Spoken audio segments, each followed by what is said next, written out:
கர்த்தர் பறித்து கொண்டு போகிறார். அதை தடுக்கிறவன் யார்? ஆமென். God is great all the time. இதே ஸ்டேட்மெண்ட்டை 2024 வருடம் டிசம்பர் மாதம் 29ஆம் தேதி என்னுடைய அம்மாவுடைய அடக்க ஆராதனை முடிச்சுட்டு வந்து நியூ இயர் சர்வீஸில் நான் இதே ஸ்டேட்மெண்ட்டை சொன்னேன். தென் அகெயின் ஒரு 1 இயர் பேக்கில் கணவரையிலேருந்து நான் இதே ஸ்டேட்மெண்ட்டை சொல்கிறேன். யோபு இந்த ஸ்டேட்மெண்ட்டை ரொம்ப வேதனையான சூழ்நிலையில் சொன்னார். கர்த்தர் பறிக்கும்போது அதை யாராலுமே தடுக்க முடியாது அப்படின்னு சொல்லி. இப்படிப்பட்ட வேதனையான சூழ்நிலையில் நம்மளும் இதை சொல்லணும்னு ஆசைப்படுறாரு. அது எப்படிப்பட்ட வேதனையான சூழ்நிலை உங்களுக்கு இருக்கணும் அப்படின்னா, 2018 இதே நாயுடு மஹாலில் மேரேஜ் ஆச்சு. 2 பேரும் கரம் கோர்த்து இதே வீட்டுக்குள்ளே உள்ள நுழைஞ்சோம். 2020 ஒரு மகன், 2023 ஒரு மகன், 2024 தாயை இழந்து, 2026 கணவரை இழந்து நின்றாலும் நீ என்னை பார்த்து சொல்லணும், கர்த்தர் நல்லவர், ஆமென், கர்த்தர் கொடுத்தார், கர்த்தர் எடுத்தார், கர்த்தர் நாமத்திற்கு ஸ்தோத்திரம்னு நீ சொல்ல முடியுமா அப்படின்னு சொல்லி கர்த்தர் சில செக் பாயிண்ட் உங்கள் வாழ்க்கையில் வைப்பார். ஆமென். எவ்வளோ பெரிய ஊழியக்காரர்களாக இருந்தாலும் இப்படிப்பட்ட விசுவாச சோதனையில் நாம் விழ வேண்டியது இருக்கும். மாம்சம் எழும்பதான் செய்யும். ஆனால் இது வரைக்கும் பாஸ்டர் பிரைனாட் அவங்கக்கிட்ட நான் அப்படிப்பட்ட காரியங்கள் எழும்பி நான் பார்த்ததில்லை. மற்றவங்கக்கிட்ட கோபப்படுறாங்க அப்படிலாம் சொல்லியிருக்காங்க. இது வரைக்கும் என்னை அடித்தது கூட இல்லை. கோபப்பட்டு நான் பார்த்து ரொம்ப ரேரான ஒரு காரியம். என்னை ரொம்ப கேர் பண்ணி பார்த்துக்குவாங்க. ஆக்சுவலாக எங்கே போனாலும் சேர்ந்து தான் போகணும். எனக்கு ரொம்ப பலவீனமான சுச்சுவேஷனாக இருந்தாலுமே வந்துட்டு இல்லை சேர்ந்து போகலாம், நீ உடனே கிளம்பிடுவல்ல, அதான் டக்குன்னு 5 நிமிஷத்தில் கிளம்பிடு அப்படின்னு சொல்லுவாங்க. அதான் கேட்டுருந்தேன், சேர்ந்து போகலான்னு இப்போ தனியாக போகிறீங்களேப்பா, எதுக்கு? ராஷாவின் அரண்மனை நான் எழுப்பிட்டேன், விதைய உன்னை சீடை புதைச்சிட்டேன், திருப்பி எழுப்பி கட்டுறதுக்கு நான் உன்னை வச்சுருக்கேன்னு சொல்லிட்டு போகிறதுக்காகவா அப்படின்ட்டு அவரை பார்த்து கேட்டுட்டு இருந்தேன். போன வாரம் பாஸ்டர் ஐசியூவில் இருந்தனால என்னால் செய்தி கொடுக்கறதுக்கு அவங்களுக்கு வர முடியல. ஸோ நான் தான் என்னோடய சபையில் செய்தி கொடுத்தேன்.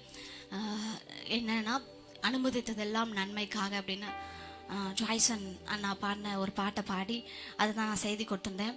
ஒரு தேங்காவை தான் உதாரணமாக வச்சு செய்தி கொடுத்துருந்தேன். தேங்காய் உடைக்கப்பட்டாதான் அது அதோட நன்மைகளை நம்ம எடுத்துக்கொள்ள முடியும் அப்படின்னு சொல்லி. ஆனால் அந்த காரியம் இன்றைக்கு என்னோடய வாழ்க்கையில் பிரதிபலிக்கும் நான் நினச்சி கூட பார்க்கல. கர்த்தர் எதை செய்தாலும் நன்மைக்காக செய்கிறார், நன்மைக்காக செய்தே இருக்கிறான்னு சொல்லி நான் விசுவாசிக்கிறேன். அம்மாட்ட நான் சொன்னது போல தான் 2 டேவிட் பிரைனாடை ஆண்டவர் கொடுத்துருக்கிறாரு.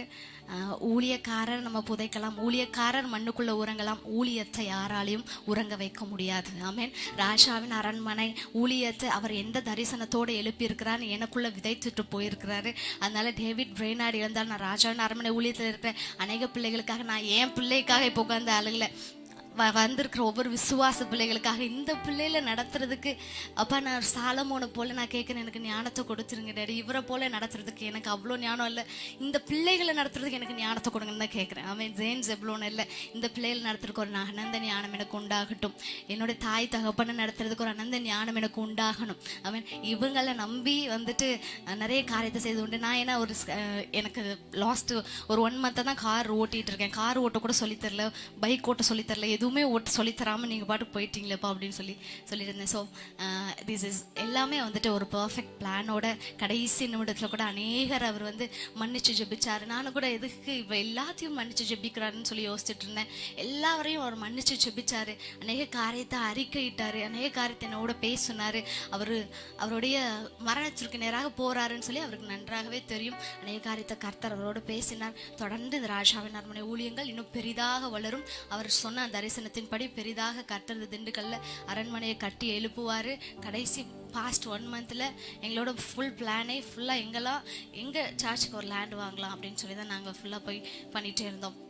கர்த்தர் நிச்சயமாக அவங்களோட தரிசனத்தை அவர் செய்து முடிப்பார் என்று நான் விசுவாசிக்கிறேன். தொடர்ந்து எங்களுக்காக, ஊழியத்திற்காக, குடும்பங்களுக்காக ஜெபித்துக் கொள்ளுங்க. கர்த்தர் ஆசீர்வதிப்பார். பரலோக கவனத்தை ஈர்க்க வேண்டுமே, அப்பாவும் கண்களில் கிருபை வேண்டுமே, எப்போதும் என் அருகே நீர் வேண்டுமே, நீர் வேண்டும், நீர் வேண்டும், நீர் வேண்டுமே.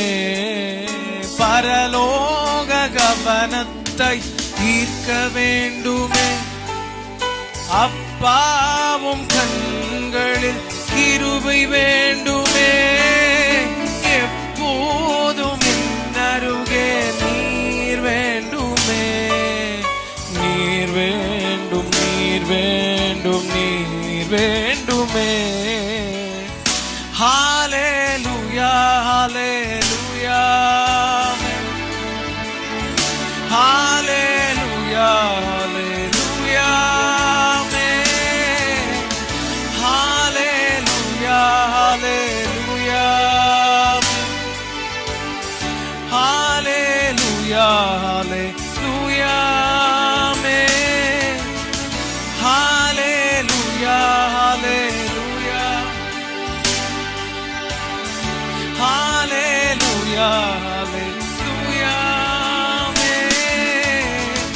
ஹalleluya ஹalleluya ஹalleluya ஹalleluya நிறைவான பரிசு நீர்தானையா, உம் நிழல்தானே தங்கும் சொர்க்கமையா. நிறைவான பரிசு நீர்தானையா, உம் நிழல்தானே தங்கும் சொர்க்கமையா. அன்பு தகப்பனே, உம்முடைய கரம் இதுவரை இருந்தது, இனிமேலும் இந்த தரிசனத்தோடு கூட இருக்கட்டும்.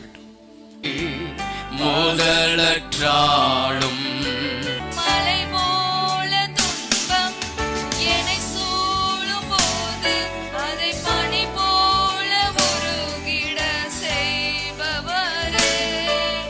மலை போல துன்பம் என்னை சூழும் போது அதை பனி போல உருகிட செய்பவரே.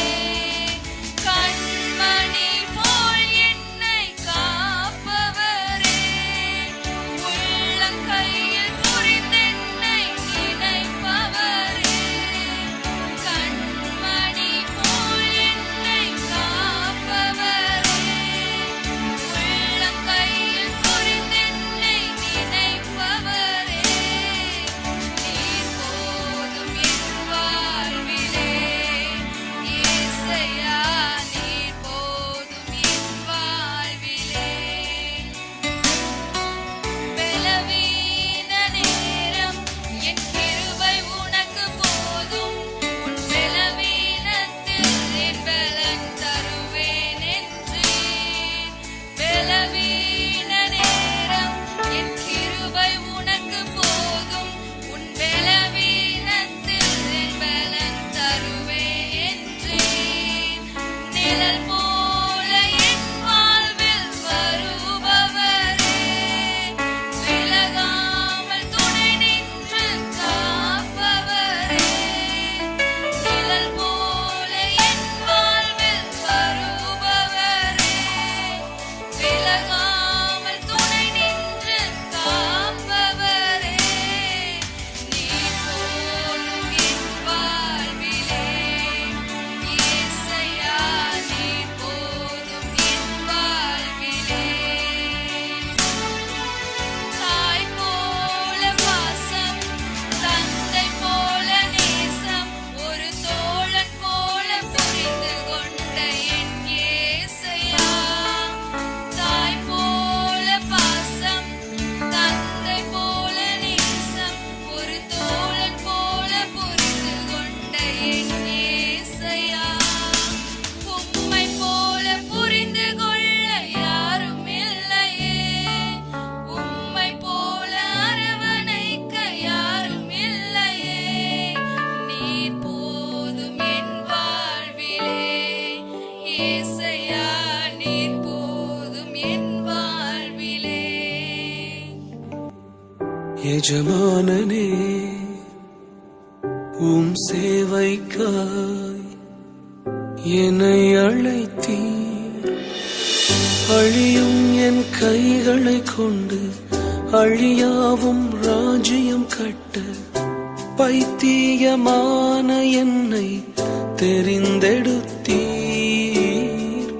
அழியும் என் உதடுகள் கொண்டு அழியாவும் வார்த்தையைச் சொல்ல எத்தனாய் வாழ்ந்த என்னை பிரித்தெடுத்தீர். ஆராதிப்பே அதை எண்ணியே வாழ்நாளெல்லாம்